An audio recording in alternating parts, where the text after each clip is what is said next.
Hello दोस्तों, कैसे आप लोग? उम्मीद करते अच्छे होंगे। देखिए, बिहार एसएससी इंटर लेवल के लिए बुक आया हुआ है एक प्लेटफॉर्म का, जिसमें देखिए टोटल 22 सेट दिया हुआ है।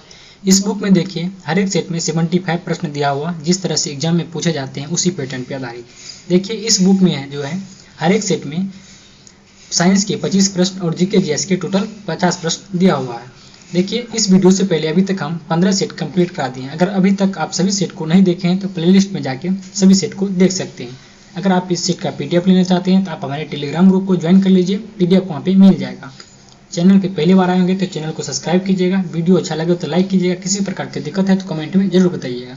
तो देखिए आज के सेट का पहला नंबर प्रश्न में दिया हुआ है, किस राज्य में ओणम त्योहार मनाया जाता है? ओणम त्योहार जो है किस राज्य में मनाया जाता है? ये आपको हो जाएगा केरल में मनाया जाता है।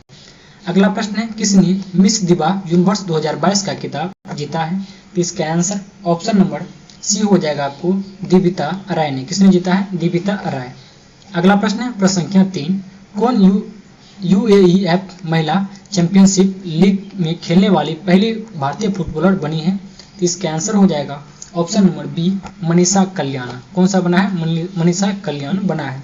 अगला है, निम्नलिखित में से कौन सा देश बिमस्टेक का सदस्य नहीं है? तो इसका आंसर हो जाएगा ऑप्शन नंबर डी मालदीव नहीं है, जबकि भारत, नेपाल और भूटान ये बिमस्टेक का सदस्य है। अगला प्रश्न है प्रश्न संख्या 5, किस भारतीय राज्य की मुख्य भूमि की तटरेखा सबसे लंबी है? तो इसका आंसर ऑप्शन नंबर डी हो जाएगा गुजरात का। सबसे लंबा किसका है? गुजरात का। अगला है, निम्नलिखित में से कौन सा राज्य पूर्वोत्तर भारत के 7 सिस्टर राज्यों का सदस्य नहीं है? तो इसका आंसर ऑप्शन नंबर बी हो जाएगा सिक्किम नहीं है, जबकि त्रिपुरा, मेघालय, मिजोरम ये सभी 7 सिस्टर का सदस्य है। अगला प्रश्न है प्रश्न संख्या 7, गोबी मरुस्थल निम्नलिखित में से किस महाद्वीप में स्थित है? तो इसका आंसर हो जाएगा ऑप्शन नंबर डी एशिया महाद्वीप में स्थित है। अगला है, एक कम्यूटिंग युक्ति यानी कि एमहर्टज विनिर्देशन में सम्मानित किया जाता है, सम्मिलित किया गया है कौन? तो इसका आंसर हो जाएगा ऑप्शन नंबर सी कालन गति। किसको? कालन गति को सम्मिलित किया गया है। अगला प्रश्न है 9 नंबर, कौन सा वैज्ञानिक जो है खाद्य अनाज क्रांति से संबंधित है, जिसने शांति के लिए नोबेल पुरस्कार प्राप्त किया है? ये हो जाएगा आपको डॉक्टर एन.ई. बोरलॉग हो जाएंगे। अगला प्रश्न देखते हैं प्रश्न संख्या 10, अंतर्राष्ट्रीय डेयरी पुष्प पुरस्कार से सम्मानित व्यक्ति कौन है? इसका आंसर ऑप्शन नंबर सी हो जाएगा डॉक्टर वर्गीज कुरियन हो जाएंगे। अगला प्रश्न, डॉक्टर जिवागो के लेखक कौन है? डॉक्टर जिवागो के लेखक है कौन? इसका आंसर हो जाएगा ऑप्शन नंबर डी बोरिस पास्टोरेनेक हो जाएंगे, पास्टोरेनेक। अगला प्रश्न देखते हैं प्रश्न संख्या 12, प्रश्न संख्या देखिए 12 में दिया हुआ है, निम्नलिखित में से कौन सी महिला एथलीट स्विक्स खिलाड़ी नहीं है? इसका आंसर ऑप्शन नंबर सी हो जाएगा आपको कोनेरू हम्पी, ये जो है स्विक्स का खिलाड़ी नहीं है। अगला प्रश्न है, राष्ट्रीय पोषण सप्ताह 2022 की थीम क्या है? तो इसका आंसर ऑप्शन नंबर बी हो जाएगा सेलिब्रेट वर्ल्ड ऑफ फ्लेवर हो जाएंगे। अगला प्रश्न देखते हैं प्रश्न संख्या 14, पुस्तक in free fall my experiments with living के लेखक या लेखिका कौन है? तो इसका आंसर हो जाएगा आपको ऑप्शन नंबर डी मल्लिका साराभाई हो जाएंगे। अगला प्रश्न है, प्रतिवर्ष अंतर्राष्ट्रीय लोकतंत्र दिवस कब मनाया जाता है? तो इसका आंसर ऑप्शन नंबर ए हो जाएगा आपको 15 सितंबर को प्रतिवर्ष जो है अंतर्राष्ट्रीय लोकतंत्र दिवस मनाया जाता है। अगला प्रश्न है, भारत का पहला प्रमुख समाचार पत्र बंगाल गजट किस वर्ष में शुरू किया गया था? ये आपको हो जाएगा 1780 ईस्वी में बंगाल गजट का शुरू किया गया। अगला है, पूर्वी गंगवंश के राजा नरसिंह देव प्रथम ने किस विश्व विरासत स्थल का निर्माण कराया था? इसका आंसर ऑप्शन नंबर सी हो जाएगा सूर्य मंदिर का निर्माण कौन करवाया था? राजा नरसिंह देव प्रथम ने करवाया था। अगला प्रश्न है, नई दिल्ली और इसकी इमारतों को डिजाइन करने वाले 2 वास्तुकार कौन थे? इसका आंसर हो जाएगा आपको option number C Edwin Lutyens और हर्बर्ट बेकर हो जाएंगे। अगला प्रश्न देखते हैं प्रश्न संख्या 19 नंबर, एम.के. गांधी यानी महात्मा गांधी को महात्मा की उपाधि किसने दी थी? तो इसका आंसर हो जाएगा option number C Rabindranath Tagore ने दिया था। अगला है, निम्नलिखित में से कौन सा राजस्थान का राज्य नृत्य है? इसका आंसर हो जाएगा option number A Ghoomar. Ghoomar जो है राजस्थान का राज्य नृत्य है, जबकि झूमर होगा तो ये राजा झारखंड का हो जाएंगे। अगला प्रश्न है, एक छाया कठपुतली थिएटर परंपरा या थेलुबोलम लता किस राज्य से संबंधित है? ये आपको हो जाएंगे आंध्र प्रदेश से। कहाँ संबंधित है? आंध्र प्रदेश राज्य से संबंधित है। अगला प्रश्न देखते हैं प्रश्न संख्या 22। निम्नलिखित में से कौन सी कर्नाटक की एक पूर्व की ओर बहने वाली नदी नहीं है? इसका आंसर ऑप्शन नंबर बी हो जाएंगे आपको मांडवी नदी। कौन सा होगा? मांडवी। अगला है पृथ्वी के वायुमंडल में अनुमानित रूप से कितने प्रतिशत आर्गन है? इसका आंसर ऑप्शन नंबर ए हो जाएंगे 1%। अगला है जब सरकार अपनी राजस्व आय से अधिक खर्च करती है तब इस अधिक को क्या कहते हैं? ये हो जाएगा आपको राजस्व घाटा कहते। क्या कहते हैं? राजस्व घाटा। अगला प्रश्न है 25 नंबर। किस योजना में कृषि तथा संबंधित क्षेत्रों में औसत विकास दर सर्वाधिक रही है? तो इसका आंसर हो जाएगा ऑप्शन नंबर सी 8वीं पंचवर्षीय योजना। अगला प्रश्न है प्रश्न संख्या 26। स्वराज मेरा जन्मसिद्ध अधिकार है और मैं इसे लेकर रहूंगा, ये नारा किसने दिया था? ये हो जाएंगे आपको बाल गंगाधर तिलक। किसने दिया था? बाल गंगाधर तिलक ने। अगला है प्लासी की जंग के बाद सिरोज उद्दौला को मार दिया गया और डैश को नवाब बनाया गया। ये हो जाएगा आपको मीर जाफर को। किससे बनाया गया था? मीर जाफर को नवाब बनाया गया था। अगला प्रश्न है 28। 1919 में महात्मा गांधी ने प्रस्तावित डैश के खिलाफ एक राष्ट्रव्यापी सत्याग्रह आंदोलन चलाने का फैसला लिया था। ये हो जाएंगे आपको रोलेक्ट एक्ट। किसके? रोलेक्ट एक्ट के खिलाफ। अगला है 16 महाजनपदों के बारे में किस बौद्ध ग्रंथ में जानकारी मिलती है? ये आपको हो जाएंगे अंगुत्तर निकाय में। अगला प्रश्न देखते हैं 30 नंबर। तिलहन की फसल के संबंध में नीचे दिए गए कथनों में से कौन सा कथन जो है सत्य है? पहला कथन में है इनका उपयोग खाद्य पदार्थ के रूप में प्रसाधन उद्योग में कच्चे माल के रूप में किया जाता है। दूसरा है तिल उत्तरी भारत में खरीफ फसल है तथा दक्षिणी भाग में रबी है। दक्षिणी भारत में रबी है। तो इसका आंसर हो जाएगा आपको ऑप्शन नंबर सी दोनों का दोनों कथन सही है। ए और बी दोनों इसका आंसर हो जाएंगे। अगला है भारतीय संविधान के अनुसार आपात स्थिति घोषणा करने का अधिकार किसको है? इसके आंसर ऑप्शन नंबर बी हो जाएगा, यानी कि भारत के राष्ट्रपति को यह अधिकार है। अगला प्रश्न देते हैं प्रश्न संख्या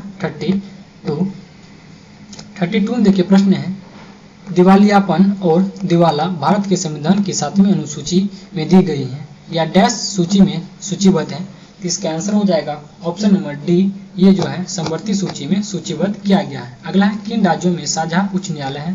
तो इसका आंसर ऑप्शन नंबर सी हो जाएगा, महाराष्ट्र और गोवा को साझा उच्च न्यायालय है। अगला है कागज का आविष्कार किस देश में हुआ? तो इसका आंसर ऑप्शन नंबर ए हो जाएगा, चीन में हुआ था। कहाँ पे? चीन में। अगला प्रश्न है 35। श्रीलंका को डैश वर्ष आज़ादी मिली थी? तो ये हो जाएंगे आपको 1948 ईस्वी में श्रीलंका को आज़ादी मिली। अगला है तुर्की की राजधानी का नाम क्या है? तुर्की की जो राजधानी है इसका नाम क्या है? ये आपको हो जाएंगे अंकारा। क्या होगा? अंकारा। अगला है सिंधु घाटी सभ्यता की लिपि कौन सी है? तो इसका आंसर ऑप्शन नंबर ए हो जाएंगे, भाव चित्रात्मक लिपि हो जाएंगे। अगला प्रश्न है 38 नंबर। किसी लिपि को सभी लिपियों का जन्मदाता कहा जाता है? किसी लिपि को जो है सभी लिपियों का जन्मदाता कहा जाता है? तो ये हो जाएंगे ब्राह्मी लिपि को। अगला है भारत के संविधान में पंचायतें तथा नगर पालिकाओं से संबंधित 73वें व 74वें संविधान संशोधन जब हुए उस समय भारत के प्रधानमंत्री कौन थे? ये आपको हो जाएंगे पीवी नरसिम्हा राव। कौन थे उस समय? थे पीवी नरसिम्हा राव थे। अगला प्रश्न है ग्रेट लीप फॉरवर्ड अभियान का संबंध निम्नलिखित में से किससे है? तो इसका आंसर ऑप्शन नंबर बी हो जाएंगे, चीन की अर्थव्यवस्था में औद्योगिकरण को बढ़ावा देने से संबंध में है। अगला प्रश्न है प्रश्न संख्या 41। ग्राम पंचायत के किस सदस्य को पद अवधि के प्रथम 2 वर्ष तक कार्यकाल के अंतिम 6 माह के दौरान उन पर अविश्वास प्रस्ताव नहीं लाया जा सकता है? एक में देखिए मुखिया, उसके बाद है उप मुखिया। तो इसके आंसर क्या हो जाएगा? ऑप्शन नंबर सी हो जाएगा, ए और बी दोनों हो जाएंगे, यानी मुखिया और उप मुखिया। अगला है poverty and un British rule in India के लेखक कौन भारतीय स्वतंत्रता सेनानी है? इसके आंसर ऑप्शन नंबर ए हो जाएंगे, दादा भाई नौरोजी हो जाएंगे। अगला प्रश्न राष्ट्रीय पंचायती राज दिवस कब मनाया जाता है? राष्ट्रीय पंचायती राज दिवस जो है कब मनाया जाता है? ये आपको हो जाएंगे 24 यानी कि 24 अप्रैल को मनाया जाता है। अगला प्रश्न है 44 नंबर। आरबीआई ने केंद्रीय बैंक डिजिटल मुद्रा यानी कि सीबीडीसी के द्वारा कौन सा डिजिटल मुद्रा जारी किया है? तो इसका आंसर हो जाएगा ऑप्शन नंबर बी, ई रुपया। कौन सा जारी किया है? ई रुपया। अगला प्रश्न है निम्नलिखित में से किसने कहा था रोलेक्ट एक्ट एक निवारक हत्या है? तो इसका आंसर हो जाएगा आपको option number C, Edwin Samuel Montagu ने कहा था। अगला प्रश्न देखते हैं प्रश्न संख्या 46। प्रसिद्ध पर्वतीय स्टेशन कोडाईकनाल कहाँ स्थित है? कोडाईकनाल जो है ये कहाँ पर अवस्थित है? ये आपको हो जाएंगे पालनी हिल्स में स्थित है। अगला प्रश्न है अकबर द्वारा निर्मित पंचमहल डैश में स्थित है? ये आपको हो जाएंगे फतेहपुर सिकरी में अवस्थित है अकबर का महल, अकबर द्वारा निर्मित पंचमहल। अगला प्रश्न है 48 नंबर, सरकार अनिवार्य कितनी फसल के लिए न्यूनतम समर्थन मूल्य MSP घोषणा करती है? तो इसका आंसर हो जाएगा ऑप्शन नंबर ए 23। कितना? 23 फसल के लिए। अगला है नीलगिरी संरक्षित जैविक क्षेत्र का विस्तार किन राज्यों में है? नीलगिरी संरक्षित जैविक क्षेत्र का विस्तार किन राज्यों में है? ये हो जाएंगे आपको तमिलनाडु, केरल और कर्नाटक में। किसमें? तमिलनाडु, केरल और कर्नाटक में। अगला प्रश्न है भारत में दीपोर बिल रामसर साइट किस राज्य में स्थित है? दीपोर बिल रामसर साइट जो है ये आपको असम राज्य में अवस्थित है। अगला प्रश्न है हाइड्रा स्टारफिश प्लिनेरिया निम्न में से किस प्रक्रिया द्वारा उत्पन्न होते हैं? ये आपको हो जाएंगे पुनर्जन्म के द्वारा उत्पन्न होता है। अगला प्रश्न है 52 नंबर, स्यूडोपोडिया जो है डैश पर मौजूद अंगुली जैसी आकृति वाली संरचना है। तो ये आपको हो जाएंगे अमीबा पे। किस पे? अमीबा। अगला है ध्वनि की गति v और माध्यम का घनक p के मध्य क्या रिश्ता होगा? इसका आंसर ऑप्शन नंबर ए हो जाएगा v² समानुपाती 1/t हो जाएंगे। अगला प्रश्न है 54 नंबर, किसी अवतल दर्पण पर चित्र दर्शाए अनुसार आपतित प्रकाश की किरणें निम्न आरेखों में से कौन सा सही है? इसका आंसर देखिए क्या हो जाएगा 54 का आंसर ऑप्शन नंबर आपको डी हो जाएंगे, यानी कि ए वाले कथन जो है बिल्कुल सही दर्शाया हुआ है। अगला प्रश्न देखते हैं प्रश्न संख्या 55, पदार्थ की प्रकृति से संबंधित मूलभूत सिद्धांत किसने प्रतिपादित किया था? ये आपको हो जाएंगे जॉन डाल्टन ने। किसने किया था? John Dalton. अगला प्रश्न है साइट्रस कैंकर एक डैश है। इसका आंसर ऑप्शन नंबर ए हो जाएगा, ये जो है जीवाणुजनित रोग है। क्या है? जीवाणु से फैलने वाला बीमारी। अगला है मिश्रण का निर्माण किस प्रकार के तत्वों के संयोग से होता है? इसका आंसर ऑप्शन नंबर डी हो जाएगा, ठोस द्रव और गैस से। अगला है पानी का घनत्व किस तापमान पर सर्वाधिक होता है? ये आपको हो जाएंगे 4 डिग्री सेल्सियस पे। अगला है निम्नलिखित में से किस तत्व के लवण प्राय नीले रंग के होते हैं? इसके आंसर ऑप्शन नंबर डी हो जाएंगे, कॉपर। क्या हो जाएंगे? कॉपर। अगला प्रश्न है 60 नंबर, इंद्रधनुष बनने में प्रकाश की कौन सी परिघटना सम्मिलित होती है? तो इसका आंसर ऑप्शन नंबर सी हो जाएगा, अपवर्तन, विक्षेपण और आंतरिक परावर्तन, ये सभी घटना घटते हैं। अगला है नींबू के रस का pH मान लगभग कितना होता है? ये आपको हो जाएंगे 2 होता है। कितना होता है? 2। अगला प्रश्न है 62 नंबर, आनुवंशिक कोड का रहस्य सुलझाने के लिए वर्ष 1968 में चिकित्सा एवं शरीर विज्ञान क्षेत्र में साझा नोबेल पुरस्कार जीतने वाले भारतीय वैज्ञानिक का नाम बताइए। ये आपको हो जाएंगे हरगोविंद खुराना हो जाएंगे। अगला है प्रथम आनुवंशिक पदार्थ हो सकता है कौन? ये आपको हो जाएंगे RNA। क्या हो जाएंगे? RNA हो जाएंगे। अगला प्रश्न देखते हैं प्रश्न संख्या 64, अपवर्तित प्रकाश के माध्यम की क्षमता को इसके संदर्भ में व्यक्त किया जाता है। तो इसका आंसर हो जाएगा ऑप्शन नंबर बी, प्रकाशीय सघनता। अगला प्रश्न है निम्नलिखित विकल्पों में से कौन सा उपधातु का गुणधर्म है? इसका आंसर ऑप्शन नंबर बी हो जाएगा, अर्धचालक। क्या हो जाएंगे? अर्धचालक। अगला प्रश्न है 66 नंबर, 2.03 ग्राम सोडियम को जल से अभिकृत करने पर मुक्त हाइड्रोजन का आयतन कितना होगा? तो इसके आंसर ऑप्शन नंबर बी हो जाएगा, 112 मिलीलीटर हो जाएंगे। अगला है निम्नलिखित में से कौन सा रोग मच्छरों के द्वारा फैलता है? ये आपको हो जाएगा फाइलेरिया। कौन सा रोग? फाइलेरिया रोग हो जाएगा, मच्छर के द्वारा फैलता है।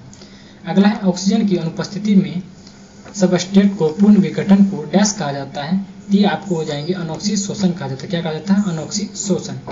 अगला प्रश्न है 69 नंबर, श्रृंखला में 4 प्रतिरोधकों जिनमें प्रत्येक का 1/4 ओम है तो उपयोग करते हुए अधिकतम कितना प्रतिरोध बनाया जा सकता है? इसके आंसर ऑप्शन नंबर सी हो जाएगा आपको 1 ओम। कितना? 1 ओम।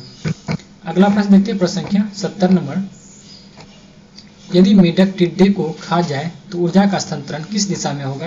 तो इसके आंसर हो जाएगा आपको ऑप्शन नंबर सी, यानी प्राथमिक उपभोक्ता से द्वितीय उपभोक्ता की दिशा में हो जाएंगे। अगला प्रश्न है 71 नंबर, किन कार्बनिक यौगिकों के नाम प्रत्यय यानी कि Al से जुड़ा हुआ है? इसके आंसर ऑप्शन नंबर बी हो जाएगा, एल्डिहाइड। क्या हो जाएगा? एल्डिहाइड। अगला है श्वसन तंत्र से संबंधित विभिन्न रोग किस प्रकार के प्रदूषण के कारण होते हैं? ये आपको हो जाएंगे वायु प्रदूषण के कारण से होता है। अगला प्रश्न है 73 नंबर, उपास्थि निम्न में से किसमें नहीं पाई जाती हैं? इसके आंसर ऑप्शन नंबर सी हो जाएगा, वृक्क में। वृक्क यानी कि किडनी में नहीं पाया जाता। अगला है 3 सेंटीमीटर मोटे कांच के गुटके को पार करने में प्रकाश द्वारा लिया गया समय कितना होगा? ये हो जाएगा आपको 0.1 न्यूटन सेकेंड हो जाएंगे। आज के वीडियो का लास्ट प्रश्न है, हवा के दबाव को आप क्या कहेंगे? इसका आंसर ऑप्शन नंबर बी हो जाएगा वायुमंडलीय दबाव केंद्र। देखिए अगर वीडियो आपको पसंद आएंगे तो प्लीज वीडियो को लाइक जरूर कीजिएगा और अपने दोस्तों के शेयर कीजिएगा। मिलते हैं अगले वीडियो में, तब के लिए